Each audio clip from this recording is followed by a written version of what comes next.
உங்கள் வாழ்நாளில் மறக்க முடியாத ஒரு நிகழ்ச்சியை சொல்லுங்கள் என்று சொன்னபோது மிகுந்த வேதனையோடு ஒரு நினைவுபடுத்தினார்.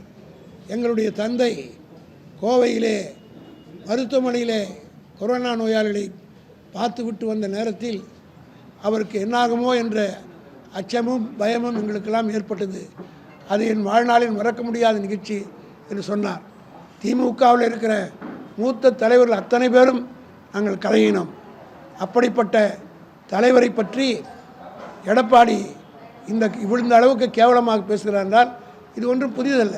காரணம், அவருக்கு கொலை கொள்ளை இதெல்லாம் கைவந்த கரை. ஏற்கனவே அவர் தன்னுடைய பங்காளிகளை 1979 3 பேரை கொலை செய்த வழக்கில் கொலை குற்றவாளியாக இருந்து கொலை குற்றவாளியாக அந்த வழக்கிலே அவர் வழக்கு நடந்து அந்த வழக்கிலே எப்படியே வெளியே வந்தார் என்பதெல்லாம் எல்லோருக்கும் தெரியும், அந்த மக்களுக்கும் தெரியும், அந்த பகுதியில் இருக்கிற மக்களுக்கும் தெரியும். அந்த வழக்கிலே மட்டும் அன்றைக்கு அதிமுக ஆட்சியில் இல்லாமல் இருந்தால் இன்றைக்கு எடப்பாடி ஆயுள் கைதியாகத்தான் இருந்திருப்பார். அப்படிப்பட்ட எடப்பாடி, அதாவது என்ன சொல்லுவாங்கன்னா பழமொழி, நாயை குளிப்பாட்டி நடுவூட்டில் வச்சாலும் அதனுடைய புத்தி போகாது. அதுபோல் இவருடைய அந்த கொலை வெறி, அந்த உயிரை போக்குகிற அந்த மனப்பான்மை இன்னும் போகவில்லை என்பதை நேற்றைய தினம் அவருடைய பேச்சின் மூலமாக வெளிப்படுத்தியிருக்கிறார். ஆகவே இப்படி அவர் பேசியதன் மூலமாக தமிழ்நாட்டில் இருக்கிற திமுக தொண்டர்கள் எல்லாம் கொதித்து போயிருக்கிறார்கள். தமிழ்நாட்டு மக்களும் கொதித்து போயிருக்கிறார்கள். தலைவர் அவர்கள் அவர்களை எல்லாம் சமாதானப்படுத்தியிருக்கிறார். இவருடைய பழைய கதைகளை எல்லாம் நாங்கள் பேச ஆரம்பித்தால் இப்பொழுதுதான் ஒவ்வொரு தீர்ப்பாக வந்து கொண்டிருக்கிறது. இவரால் சாத்தாங்குளத்திலே மூடி மறைக்கப்பட்ட அந்த கொலை திமுகவினுடைய தலைவர் தளபதி தலையிட்டு போராடி சிபிஐ விசாரணை கொண்டு வந்த காரணத்தினால் அண்மையில் தீர்ப்பு வந்திருக்கிறது. அத்தனை பேருக்கும் மரண தண்டனை. எடப்பாடி புரிந்து கொள்ள வேண்டும், உங்களுடைய ஆட்சியிலே நீங்கள் மறைத்த அந்த வழக்குக்கு இப்போ அனைவருக்கும் மரண தண்டனை கொடுத்திருக்கிறது. அதேபோல் உங்கள் ஆட்சியிலே உங்கள் தலைவி, உங்களுக்கு சோறு போட்டு வளர்த்தவர், ரோடிலே சுற்றி கொண்டிருந்த உங்களை எல்லாம் அடையாளம் காட்டி ஒரு அந்தஸ்து கொடுத்த தலைவி ஜெயலலிதா.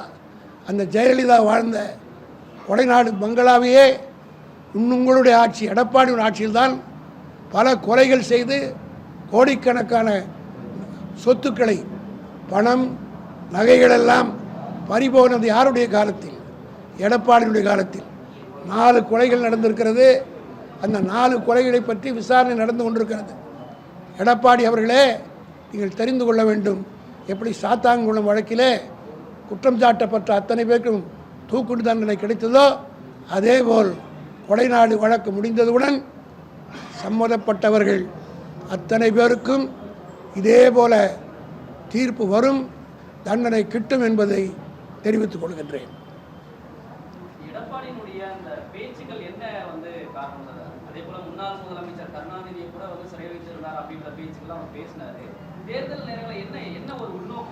அதாவது அவரால் இந்த ஆட்சியுடைய சாதனையில் குறை சொல்ல முடியவில்லை. ஒவ்வொரு திட்டமும் மக்களை போய் சேர்ந்திருக்கிறது. தமிழ்நாட்டு மக்கள் மிகவும் மகிழ்ச்சியாக இருக்கிறார். அது மட்டுமல்ல, தேர்தல் வாக்குறுதிகளை மிகுந்த வரவேற்போடு தமிழ்நாட்டு மக்கள் கேட்கிறார். இதை தாங்கிக் கொள்ள முடியல. நாளுக்கு நாள் இவருக்கு, அதாவது இவருடைய சுற்றுப்பயணம் ஏறத்தாழ 200க்கும் மேற்பட்ட இடங்களில் திமுக வெற்றி பெறும் என்பதை இப்போ அவர்கிட்ட உளவுத்துறையெல்லாம் இருக்குது, மத்திய உளவுத்துறை இருக்குது. அதன் மூலமாக அவருக்கு தகவல் வந்திருக்குது.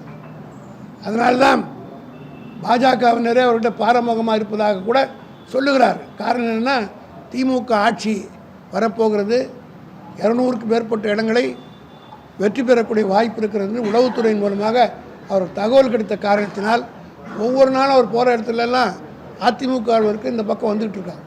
இதை பார்த்து தாங்கிக் கொள்ள முடியாமல் வயிற்றறிச்சலின் காரணமாக, ஒரு மனுஷனுக்கு வயிற்றறிச்சல் வந்து தான் ஏதோ ஒன்றாலும் பேசுவாங்க. கோபமும் வயிற்றறிச்சல் வந்துட்டால் தாங்க முடியாமல் பேசுவாங்க. அதுக்கு அணையே போட முடியும். அதனுடைய உச்சம்தான் இன்றைக்கி தலைவருடைய உயிர் மேலே போயிட்டார். இவருக்கு ஏதாவது ஆயிட்டா ஆகணும் அப்படின்னு விரும்புகிறார். உதயநிதியை பற்றி, அவருடைய உயிரை பற்றி சொல்கிறார். ஆனால் இவ்வளவு மலிவான அரசியல் இதுவரையில் தமிழ்நாட்டில் நடந்ததில்லை என்பது தமிழ்நாட்டு மக்களுக்கு தெரியும்.